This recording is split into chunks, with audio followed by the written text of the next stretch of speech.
Hello friends, आप सभी का बहुत बहुत स्वागत है मेरे इस YouTube चैनल पर जिसका नाम है जॉइन अस।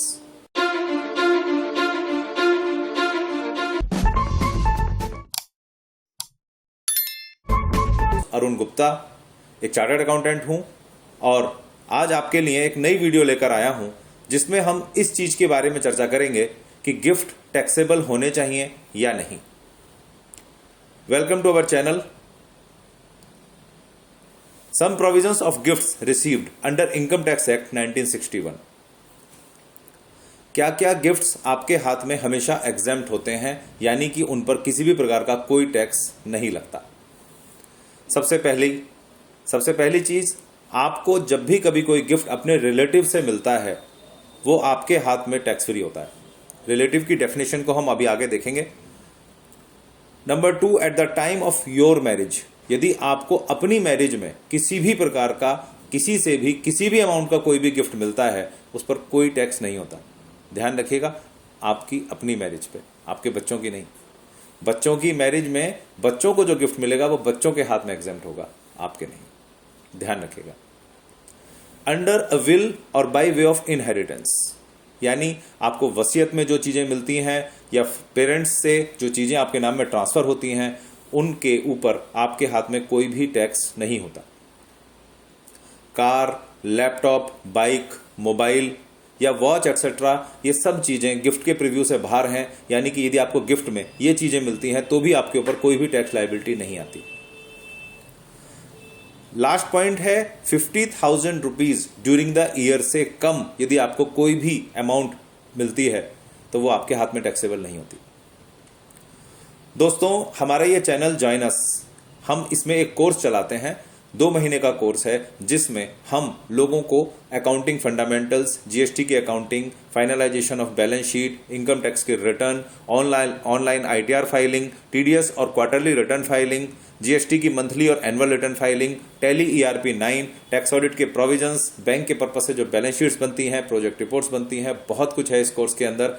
तो यदि कोई भी व्यक्ति आपको इस तरीके का टकराता है तो उसको आप ये कोर्स के बारे में बताइएगा, ठीक है। अब आगे चलते हैं वीडियो पर। गिफ्ट जो आपके हाथ में फुल्ली एग्जेम्प्ट हैं, यानी कि उन पर कोई टैक्स नहीं है, उनकी बात करते हैं। एग्जाम्पल लेते हैं, if mister A received ₹50 lakhs from his brother as a gift, तो वो मिस्टर ए के हाथ में नॉन टैक्सेबल होगा। मिस्टर ए को किसी भी प्रकार का कोई टैक्स देने की जरूरत नहीं है क्योंकि ये गिफ्ट उनको उनके रिलेटिव से मिला है, ब्रदर से मिला है। नंबर 2, यदि मिस्टर बी अपनी मैरिज में 25 लाख रुपए यदि गिफ्ट में रिसीव करते हैं, चाहे वो रिश्तेदार से हो, चाहे पड़ोसी से हो, दोस्त से हो, चाहे कोई रिश्तेदार ना भी हो, मैरिज के टाइम पर जो उनको गिफ्ट मिलेगा वो उनके हाथ में पूरी तरह से टैक्स फ्री है। मिस्टर डी यदि कोई प्रॉपर्टी 50 लाख रुपए की या अदर थिंग्स 25 लाख रुपए की विल में या इनहेरिटेंस में रिसीव करते हैं तो वो मिस्टर डी के हाथ में फुल्ली एग्जेम्प्ट होगा। मिस्टर डी को कोई भी टैक्स देने की जरूरत नहीं है। मिस्टर एक्स यदि कोई कार गिफ्ट में रिसीव करते हैं तो क्योंकि कार गिफ्ट के दायरे से बाहर है इसलिए कोई भी टैक्स नहीं है, चाहे कार की कीमत कितनी भी हो, देने वाला कोई भी हो।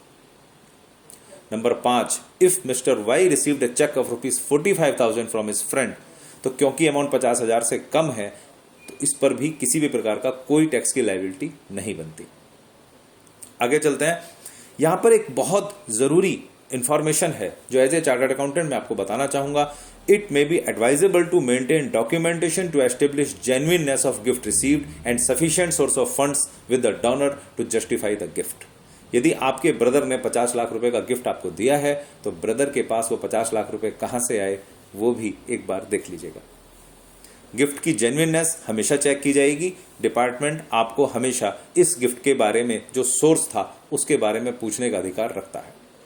साथ ही आपके ब्रदर को भी ये चीज एक्सप्लेन करनी पड़ेगी कि उनके पास ये पैसे कहां से आए। ओके, आगे चलते हैं। रिलेटिव्स की डेफिनेशन की बात करते हैं अंडर इनकम टैक्स एक्ट। दोस्तों, बहुत ध्यान से समझिएगा। हर व्यक्ति लगता है कि हमारा रिलेटिव है, बट इनकम टैक्स एक्ट में उसे रिलेटिव नहीं माना गया।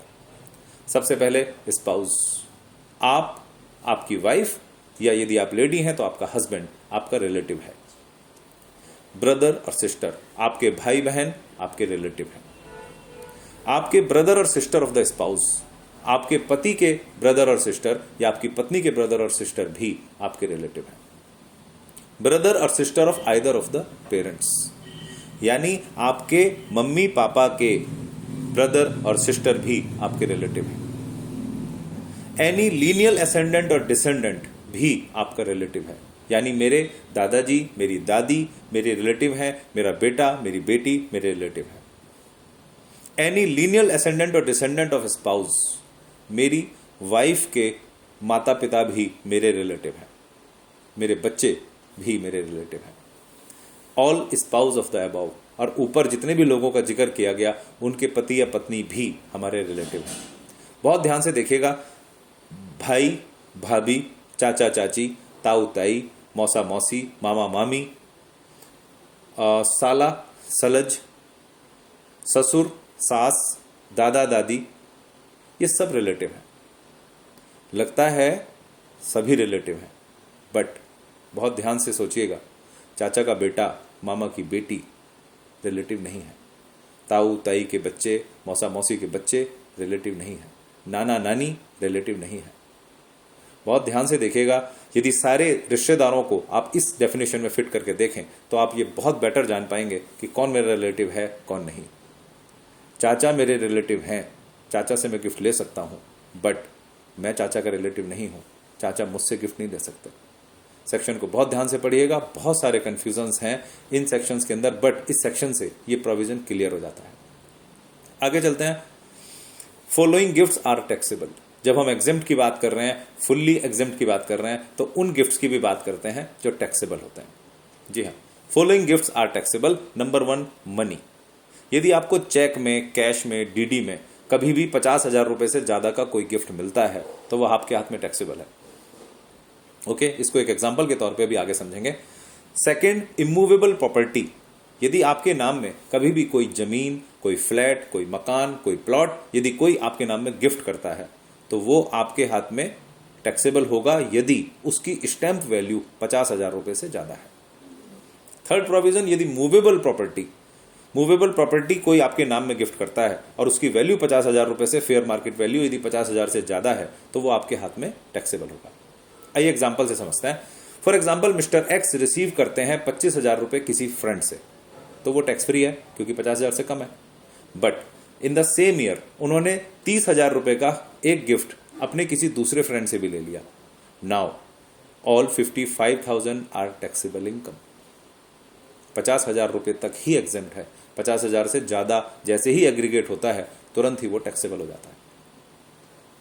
और दूसरा, इमूवेबल प्रॉपर्टी के प्रोविजन को समझते हैं। यदि इमूवेबल प्रॉपर्टी आपको मिलती है तो उसकी स्टैंप वैल्यूएशन, आप कभी भी किसी रजिस्ट्री को बहुत ध्यान से देखें तो उसमें 2 तरीके की वैल्यू होती है, एक जिस पर उसकी रजिस्ट्री हो रही होती है और एक जगह पे लिखा होता है उसका स्टैंप वैल्यूएशन, जिस वैल्यू के ऊपर आप स्टैंप लगाते हैं। स्टैंप वैल्यूएशन यदि 50,000, एग्जाम्पल से समझते हैं। मिस्टर एक्स ने एक प्रॉपर्टी अपने फ्रेंड से गिफ्ट मिली, फ्री गिफ्ट मिली, जिसका स्टैंप वैल्यूएशन कीमत 3.5 लाख रुपए थी। तो अब 3.5 लाख रुपए मिस्टर एक्स के हाथ में टैक्सेबल होगा। सेकंड एग्जांपल समझते हैं। मिस्टर एक्स ने कोई प्रॉपर्टी अपने फ्रेंड से 1 लाख रुपए में ले ली, जिसका स्टैंप वैल्यूएशन 3.5 लाख रुपए था, तो 2.5 लाख रुपए टैक्सेबल होगा। जो डिफरेंस होगा वो टैक्सेबल होगा। Next, with effect from assessment year 1920, with effect from assessment year 1920 का ये अमेंडमेंट है। If stamp duty value exceeds 105% of consideration and stamp duty valuation minus consideration is above ₹50,000, तो जो स्टैंप ड्यूटी वैल्यू होगा उसमें से consideration यदि less करेंगे तो वो टैक्सेबल होगा। ध्यान से समझिएगा, आ जाएगा समझ में। जो गिफ्ट्स टैक्सेबल हैं, रिसीव मूवेबल प्रॉपर्टी। हमने स्टार्टिंग में बात करी, car, bike, laptop, watch, mobile, ये चीजें टैक्सेबल नहीं है। तो फिर मूवेबल प्रॉपर्टी की वो कौन सी चीजें हैं जो टैक्सेबल है? मूवेबल प्रॉपर्टी जिसकी मार्केट वैल्यू 50,000 से ज्यादा हो, यदि आपने ऐसी कोई भी चीज रिसीव की है तो वो टैक्सेबल होगी। Gifts of securities, jewellery, paintings, sculpture और work of art is taxable. For example, Mrs X ने एक गोल्ड ज्वेलरी अपने फ्रेंड से रिसीव की जिसकी फेयर मार्केट वैल्यू 60,000 है, तो क्योंकि वो 50,000 से ज्यादा है और ज्वेलरी मूवेबल प्रॉपर्टी में कवर है, तो इसलिए वो मिसिस एक्स के हाथ में टैक्सेबल होगा।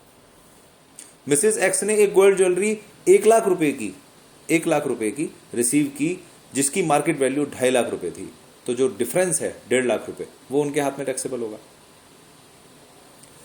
ये वीडियो आपको कैसी लगी ये देखकर बताइएगा, और यदि इसके बारे में कहीं भी कोई कंफ्यूजन्स हैं तो कमेंट्स करके मुझे जरूर बताइएगा।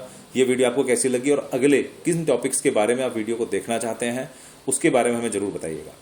हमारे इस चैनल जॉइन अस के बारे में लोगों को बताइए, ताकि लोगों को इतनी एजुकेशन मिल पाए कि वो बुक्स ऑफ अकाउंट्स ठीक से बना सकें, बैलेंस शीट ठीक से बना सकें, इनकम टैक्स की रिटर्न्स को ठीक से फाइल कर सकें, जीएसटी का प्रॉपर काम कर सकें। ये कोर्स खासकर उन लोगों के लिए है जो ग्रेजुएट हैं, पोस्ट ग्रेजुएट हैं, बट वो ये सोचते हैं कि मुझे नौकरी मिल जानी चाहिए, जॉब मिल जानी चाहिए अकाउंटिंग की, टैक्सेशन की, जबकि उनको नॉलेज नहीं है।